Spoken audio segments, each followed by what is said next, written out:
दोनों का जवाब देता हूं, पहले आचार्य जी का और फिर कीर्ति जी का। आचार्य जी ने कहा, आचार्य जी आपने मुझे सुना नहीं, मैंने तो यही कहा ना, आपको बधाई देता हूं, शुभकामनाएं देता हूं। आप लोगों ने जो बैठकों के दौरान जो भी कर्नाटक पे चर्चा की होगी और अभी जो आप शायद टीवी न देख पा रहे हो, राजस्थान में जो आप दुर्धर्ष संघर्ष कर रहे हैं जन समुदाय के, जन सरोकार के मुद्दों को लेके मुक्केबाजी के साथ संघर्ष करते हुए दिखाई पड़ रहे हैं, वो सारा आपका संघर्ष फलीभूत हो और वो आपके को सही दिशा में ले जाने में सफल हो। मैंने तो आपको बधाई दी है, शायद आपको उस समय न सुनाई पड़ा हो, तो आप देख लीजिएगा। दूसरा, मैं कीर्ति जी से कहता हूं, देखिए वोटिंग पैटर्न में एक बदलाव की बात अंजना जी आपने बिल्कुल सही कही है।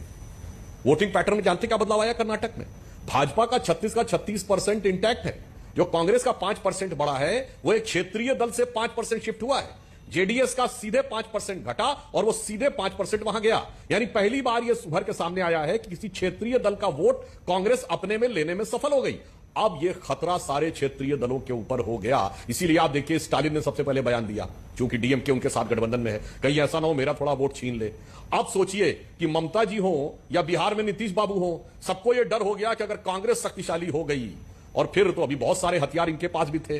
अब देखिए, चुनाव का परिणाम आ गया, इसलिए मैं उन मुद्दों पे नहीं जाता। जो भी इन्होंने किया रणनीतिक दृष्टि से सफल रहा कि पीएफआई का मुद्दा हो, जो भी हो, जेडीएस से वोट इनकी तरफ आ गया। अब ये खतरा अन्य जगहों पर भी हो सकता है। तो जैसा आपने पूछा कि ममता दीदी आएंगी या नहीं आएंगी, वो आए या ना आए, जो मैंने पहले कहा था कि राहुल गांधी जी की यात्रा से लेकर कर्नाटक के चुनाव का यह परिणाम, जानते हैं किसके लिए ज्यादा बड़ी समस्या है?